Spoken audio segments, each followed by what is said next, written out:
Hello बच्चों, as you know we are discussing P.B. Shelley's poem To a Skylark. Today we will discuss stanza number 19. In previous stanzas we have discussed and we have seen that the poet P.B. Shelley is addressing to the bird skylark, and he wants to know the secret and source of the happiness and melodiousness of the song of the skylark. In previous stanza, we read that the poet thinks that probably the bird skylark has known the secret of death, the ultimate knowledge of the creation. That is why its notes, its songs are so crystal clear. पहले के stanzas में हमने देखा कि कवि जो है वो स्काइलार्क पक्षी से बातें करते हैं, उनका जो मधुर गीत है उसकी वो बहुत से प्रकृति की सुंदर सुंदर वस्तुओं से तुलना करते हैं। और उसके बाद हमने देखा कि कवि जो है वो जानना चाहता है कि स्काइलार्क पक्षी का जो ये गीत है वो इतना सुरीला, इतना मधुर, और उसको डिवाइन भी कहा उन्होंने। डिवाइन यानी दैवी, something which is heavenly, which does not will belong to the earth, जो कि संसार में नहीं पाया जाता, ये किसी और हेवन से आया है। कुछ ऐसी ये चीज़ है, ऐसी वस्तु है which can not be born on earth. तो कवि के मन में कई तरह की भावनाएं आ रही हैं कि कैसे ये गीत इनका जो है वो इतना मधुर ही नहीं है, केवल मधुरता ही नहीं है। According to the poet the song is divine and heavenly. तो इसका सोर्स क्या है, इसका सीक्रेट क्या है, कैसे वो स्काइलार्क पक्षी का गीत जो है वो ऐसा है। तो देखिए इस स्टैंजा में कवि कहते हैं, yet if we could scorn hate and pride and fear, if we were things born not to shed a tear, I know not how thy joy we ever should come near. पिछले stanza में हमने देखा था जो है कवि जो PB Shelley हैं वो कहते हैं कि स्काइलार्क पक्षी का गीत जो है वो शायद इतना क्लियर जो है, इतना फ्लॉलेस जो है, वो शायद इसलिए है क्योंकि मृत्यु का सीक्रेट जो है, जो डेथ एंड मिस्ट्री ऑफ जो secret and mystery of death जो है वो भी ये पक्षी जो है वो जान चुका है। अब इस स्टैंजा में कवि कहते हैं, yet if we could scorn, we यानी वी मैनकाइंड, अगर हम क्या सीख लें। पिछले स्टैंजा में वो कहता है कवि कि हम जो हैं, हम जो मैनकाइंड हैं, हम जो ह्यूमन काइंड हैं, जो हम इंसान हैं, हम क्या करते हैं, हम दुखी रहते हैं। हम हमेशा या तो पास्ट के बारे में सोचते हैं या फ्यूचर के बारे में सोचते हैं। तो पास्ट के बारे में सोचते हैं तो हमें दुख होता है, और फ्यूचर के बारे में सोचते हैं तो वी वरी अलॉट। तो इसलिए हमारी जो बहुत सबसे ज़्यादा खुशी के मौके हैं, जो हैं मोमेंट्स हैं, वो भी they are mixed with a tinge of sadness. एक उदासी की भावना जो है वो उसमें हमेशा बनी रहती है। इस स्टैंजा में कवि कह रहे हैं कि yet if we could scorn, अब वो कह रहे हैं कि अगर मानव, वी मतलब वी मैनकाइंड, हम जो मानव हैं, हमारे कुछ लिमिटेशंस हैं, हमारे कुछ सीमित हैं हम लोग, तो हमारी अगर हम क्या करें, इफ़ वी कुड स्कॉर्न कहते हैं वैसे हेट, किसी वस्तु से घृणा करने को, लेकिन यहाँ अब स्कॉर्न का मतलब आप समझिए, इफ़ वी कुड अवॉइड, अगर हम छोड़ दें या अवॉइड कर दें किन चीज़ों को, हेट, घृणा को, हम एक दूसरे से घृणा करते हैं, ये नेगेटिव फीलिंग्स हैं। तो अगर हमारे अंदर नेगेटिविटी होती है तो obviously it gets reflected in our speech, in our words, in our activities, somewhere or the other it affects us. तो जो नेगेटिविटी है हम उन सबको छोड़ दें। अब वो नेगेटिव थिंग्स कौन कौन सी हैं, हेट, घृणा, प्राइड, घमंड, और फियर, डर। ये जो 3 भावनाएं उन्होंने गिनाई हैं, hatred, pride and fear, if we could avoid them, अगर हम ये चीज़ें भी छोड़ दें, we could stop hating others, if we stop being proud on ourselves, if we stop being boastful of ourselves, and if we stop worrying and worrying of future things. अगर हम लोग डरना बंद कर दें, घमंड करना बंद कर दें, दूसरों से घृणा करना बंद कर दें, ये नेगेटिव चीज़ें जो हैं, जो गलत नेगेटिव इफ़ेक्ट्स डालती हैं हम पे, उसके बाद भी अगर ये चीज़ें हम छोड़ दें तब भी, फिर आगे देखिए, if we were things born not to shed a tear, if we were things का मतलब यहाँ समझिए क्रिएचर्स, ईश्वर ने हमें पैदा किया है, वी यानी मैनकाइंड, दूसरा वी भी है, it is also for use for mankind. अगर we were born, we are the special creature, man is a special creature of nature, सबसे it is called the best creature of the nature, सर्वश्रेष्ठ प्राणी है, और उसका जन्म इसलिए हुआ है कि उसको सबसे अच्छा जो एट्रीब्यूट नेचर ने दिया है मनुष्य को, दैट इज़ नॉलेज, ज्ञान दिया है, सही गलत का ज्ञान दिया है, और उस ज्ञान से वो अपना जीवन बेहतर बना सकते हैं। And they are not born to shed a tear, रोने के लिए जन्म नहीं हुआ है हमारा कि हम शेड माने बहाना, टीयर माने आंसू बहाने के लिए हमारा जन्म नहीं हुआ है। हमारा जन्म क्यों हुआ है? हमारा जन्म हुआ है ताकि हमारा जीवन का जो एक उद्देश्य है उसको हम प्राप्त कर सकें, और ना कि हम अपने आप को हेट्रेड, प्राइड, फियर, इन सब नेगेटिव फीलिंग्स में इन्वॉल्व करें। तो it at one point it wastes our energy, एक तो एनर्जी हमारी गलत नेगेटिव चीज़ों में जाती है, and at the other point its evil effects are reflected on our personality, हमारे व्यक्तित्व पर इसका जो है वो नेगेटिव असर दिखाई देता है। तो अगर हम ये ना करें, ये चीज़ें हम ना करें, तो क्या होगा? लास्ट लाइन में देखिए, I know not how that joy we ever should come near, I know not, मुझे पता नहीं है कि, क्या पता नहीं है? हाउ, कैसे, दाई मीन्स योर जॉय यानी the joy of skylark bird, we ever should come near, we यानी mankind, we could ever reach near, come near यानी हम उसके पास भी कैसे पहुंच सकते हैं। अगर हम ये जो नेगेटिविटी हमारे अंदर है, हम उसको त्याग दें, if we give up all these negative feeling of hatred, pride and fear, even then the poet is doubtful that the mankind will be able to reach near the joy of the skylark birds song, उसके गीत के आसपास भी हम पहुंच पाएंगे। फिर भी ये जो है कवि को डाउट है, ही इज़ नॉट श्योर कि हम उसके बाद भी ऐसा कर पाएंगे। तो इसको रिवाइज कीजिएगा बच्चों। अब हम लोग नेक्स्ट स्टैंजा डिस्कस करते हैं, स्टैंजा नंबर 20।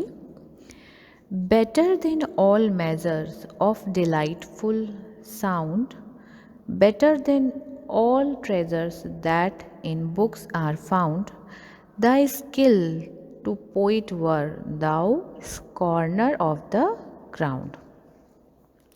अब इस स्टैंजा में the poet is saying, poet कह रहे हैं, क्या कह रहे हैं?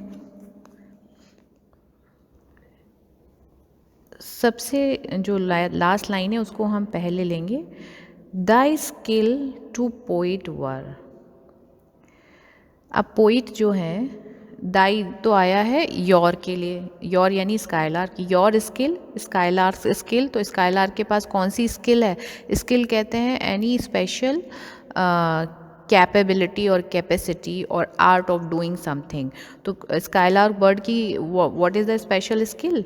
To sing a beautiful song, a differently beautiful song. एक जो गीत गाते हैं, जो ये गीत है, जो संगीत है स्काइलार्क के पास, ये उनकी एक अद्भुत कला है जो इनके पास है, इनकी स्किल है। तो ये जो इनकी स्काइलार्क पक्षी की आर्ट ऑफ सिंगिंग है, ये पोइट्स के लिए क्या है? The skill to poet were, poets यानी कवि, they want to, all the poets want to write good poetry, सारे जो कवि हैं वो चाहते हैं कि सुंदर से सुंदर कविता वो लिखें, सुंदर से सुंदर पोइट्री लिखें जिसमें बहुत मीनिंग भी हो और जो पढ़ने में सुंदर हो, गाने में सुंदर हो, then only people will appreciate their poems, लोग ज़्यादा से ज़्यादा उनकी कविताओं को पसंद करेंगे। और जो ये है स्काईलार्क पक्षी है, इसका जो गीत है इसको लोग सुनकर ही पसंद कर लेते हैं। तो कैसे ऐसा हो कि the poets could acquire the melodiousness and the mesmerizing quality of the skylark birds song। इस पक्षी के गीत की जो मधुरता है, जो सुंदरता है, उसको वो कैसे प्राप्त कर लें। तो उनके लिए ये कैसी है, दाई स्किल टू पोइट वर, तुम्हारी जो ये आर्ट है, स्किल को यहाँ समझिए, art of singing, the art of singing of the skylark bird, ये पोइट्स के लिए कैसी है, टू पोइट्स वर, पोइट्स के लिए कैसी है। अब हम पहली लाइन से करेंगे, देखेंगे, इसको यहाँ से जोड़िए। Better than all measures, measures यानी साधन, तुम्हारी आर्ट कैसी है, बेटर है, बेहतर है, किससे बेहतर है, than all measures of delightful sound, जितने भी साधन हैं, जितने भी तरीके हैं, डिलाइटफुल साउंड, डिलाइटफुल साउंड क्या होता है, साउंड यानी ध्वनि, delightful that gives us delight, delight यानी आनंद, जो हमें खुशी प्रदान करे, आनंद प्रदान करे, ऐसी ध्वनि। तो ऐसी ध्वनि को हम कहते हैं संगीत, क्योंकि आवाज़ें तो बहुत होती हैं यूनिवर्स में, चीखने चिल्लाने की भी आवाज़ होती है, झगड़ा करने की आवाज़ होती है, मोटर गाड़ियों की आवाज़ होती है, वो दैट इज़ नॉट संगीत, दैट इज़ नॉट म्यूज़िक, क्योंकि वो हमारे कानों को अच्छा नहीं लगता, वो हमें सुख प्रदान नहीं करता। तो जो डिलाइटफुल साउंड है यानी music, sweet music you can say. तो जो तुम्हारा ये जो आर्ट ऑफ सिंगिंग है, स्काईलार्क पक्षी से कवि कह रहा है, योर आर्ट ऑफ प्रोड्यूसिंग और singing beautiful song, it is to the poets, poets के लिए कैसी है ये art, it is better than all measures of delightful sound, it is this your this art is better than all the measures of producing good music, sweet music, beautiful music, जो सारे तरीके एक सुंदर संगीत को पैदा करने के या उसको बनाने के होते हैं, उससे भी सुंदर तुम्हारी कला है। the poets are not able to reach your level of producing music। और कैसे है बेटर, ये better than all treasures that in books are found, और ये बेटर है, बेहतर है, किससे, देन ऑल ट्रेजर्स। अब ट्रेजर कहते हैं बेटा किसी हम कह सकते हैं बहुत, जहाँ पर इनवैल्यूएबल थिंग्स आर केप्ट, जो खजाना जिसको हिंदी में हम कह देते हैं कि एक ट्रेजर हाउस है, यानी वहाँ पर बहुत अमूल्य चीज़ें, इनवैल्यूएबल थिंग्स रखी हुई हैं। कैसी इनवैल्यूएबल थिंग्स हैं, all treasures that in books are found, तो बुक्स में जो ट्रेजर्स मिलती हैं। अब बुक्स में हमें कौन सी ट्रेजर मिलते हैं, बुक्स में कोई गोल्ड कॉइन्स तो नहीं होते, जेम्स डायमंड तो नहीं होते, बुक्स में होते हैं नॉलेज। तो जो कवि हैं वो अपनी कविताओं से दो चीज़ें, दे reflect two things, one is knowledge, कुछ विजडम जो है, कोई फिलॉसफी की जो बात वो कहते हैं, कोई अच्छी बात वो सिखाते हैं समाज को, they give a message, a good message to society, और they give solace through the musical quality of their poem.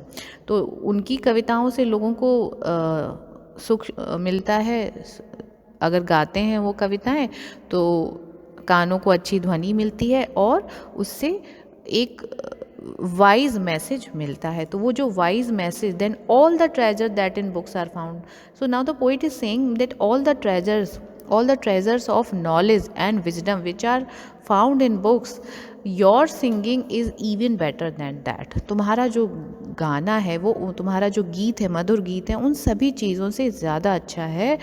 दाउ, अब फिर से हम लास्ट लाइन में आ जाएंगे, आधी लाइन हमने पढ़ ली थी, सेकेंड हाफ देखेंगे।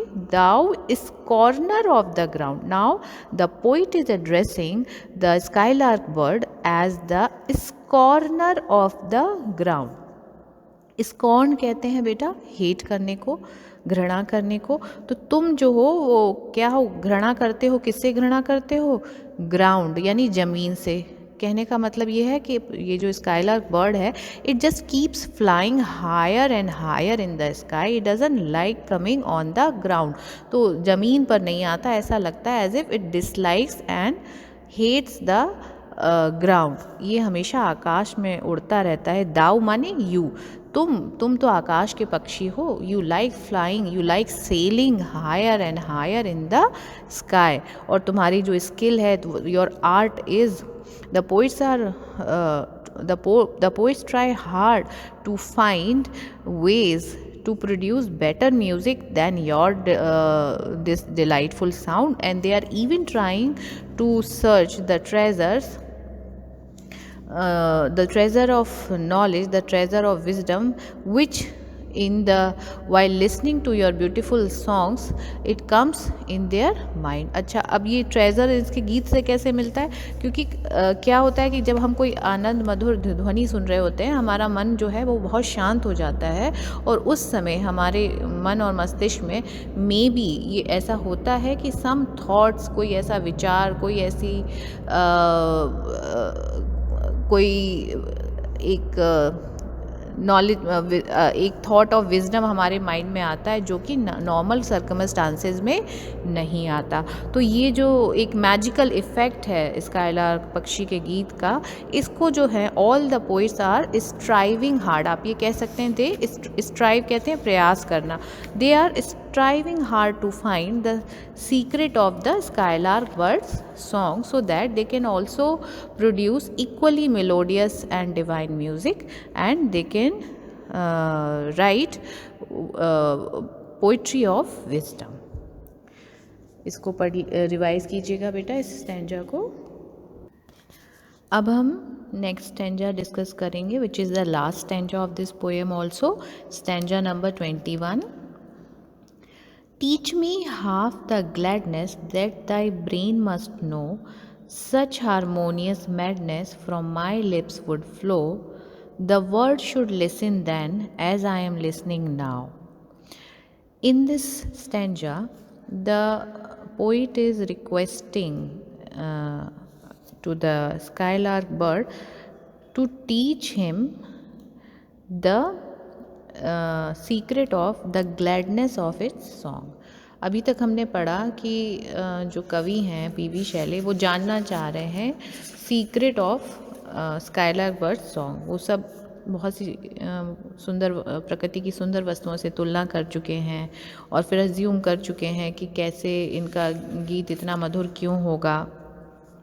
फिर उसमें ये भी कहते हैं कि हमारे गीत में इतनी मधुरता क्यों नहीं है, because we keep thinking of over past and future things and we have many negative feelings inside us, और उसकी वजह से भी हमारा जो गीत है या हमारे जो शब्द हैं वो उतने मीठे और सुरीले नहीं हो सकते। और जो स्काईलार्क बर्ड है उसके गीत में एक ट्रेजर हाउस ऑफ मेलोडी है, एक उसके खजाना है सुंदर स्वरों का। और अल्टीमेटली जो लास्ट स्टैंजा है, अब इसमें एक तरह से the poet is giving up, उनको लग रहा है कि सारे प्रयास करने के बाद भी, even after trying to find the secret of the ecstasy of the skylark bird song, he is not able to find it. तो अब वो नहीं जान पा रहा है अपने प्रयास करने से। तो अब कवि क्या चाहता है? Now the poet wants that the skylark bird itself should teach him the secret of its gladness। जो जॉय है इसकी पोइट्री में, इसके सॉन्ग में, स्काईलार्क बर्ड के सॉन्ग में, वो पक्षी खुद ही इनको, जो कवि हैं, इनको वो सिखा दें। वो क्या कह रहे हैं? Teach me half the gladness, मुझे teach me, O bird skylark please teach me half the gladness of your song. इसके आगे आप ऑफ योर सॉन्ग लिख लेंगे तो आपको और क्लियर हो जाएगा। Please teach me at least half of the gladness that you have. तो आपके पास जो खुशी है, कम से कम मुझे उसका आधा ही खुशी का जो रहस्य है, the mystery of your gladness, वो आप मुझे सिखा दीजिए। That thy brain must know, जो कि आप, thy means your brain must know, you know that unique gladness, that divine gladness, एक जो ऐसी खुशी है, एक ऐसे जॉय है आपके पास जो कि मेरे पास नहीं है, तो उसको आप मुझे सिखा दीजिए। और जब मैं when I will learn this art, this secret of this gladness, और जब मैं उसको सीख जाऊंगा तब क्या होगा? such harmonious madness from my lips would flow, such harmonious, harmonious means Madhur. Madness, madness तो वैसे कहते हैं पागलपन, लेकिन यहाँ मैडनेस का मतलब नहीं, पागलपन नहीं है यहाँ। मैडनेस का मतलब आप लिख सकते हैं एक्सटैटिक। एक्सटैटिक कहते हैं कि बहुत ज़्यादा जब खुशी या कुछ एक ऐसी चीज़ अनलिमिटेड आनंद जब किसी को मिलता है तो उसके लिए एक्सटेसी एक वर्ड यूज़ होता है, यानी बहुत गहरा आनंद जब किसको मिलता है। तो मैं I will be filled with melodious sweetness and I will feel ecstasy with in my self, मैं बहुत ज़्यादा आनंदित हो जाऊँगा। और फिर क्या होगा, from my lips would flow, मेरे लिप्स यानी मेरे होठों से क्या बहेगा, फ्लो कहते हैं बहना, तो क्या बहेगा, यानी वो गीत बहेगा, यानी मैं वो गीत गा पाऊँगा। I would be able to sing melodious song, harmonious song that could make anyone that could make anyone mad with joy, ऐसा खुशी का मैं गीत गा पाऊँगा, लिख पाऊँगा, जिसे सुनकर कोई भी व्यक्ति खुशी से पागल हो जाएगा। और फिर क्या होगा, the world should listen then, तब ये संसार सुनेगा, शुड लिसन देन, क्या सुनेगा, as I am listening now, जो कि मैं अभी सुन रहा हूँ। तो ये अभी क्या सुन रहे हैं, now he is listening the beautiful song of the skylark bird and he thinks that if the skylark bird could teach him the secret of the ecstasy and delightfulness of its song, he would also be able to sing equally delightful song, and then only the world will be able to enjoy his song। तो तब संसार भी इनके गीत को उसी तरह enjoy करेगा as he is enjoying now the song of the skylark bird। तो आई होप बच्चों आपको समझ में आ गया होगा, इसको रिवाइज़ कीजिएगा। तो आज ये कविता पूरी हो जाती है, काफ़ी लंबी पोएम थी 100 लाइंस की, तो हमने इसको फ्रेगमेंट्स में पूरा कर लिया है। इसके इम्पॉर्टेंट स्टैंजा में हम फिर से एक बार क्लास में डिस्कस कर लेंगे, तो आप इसको ठीक से रिवाइज़ कर लीजिएगा। I hope it will be helpful to you. Thank you.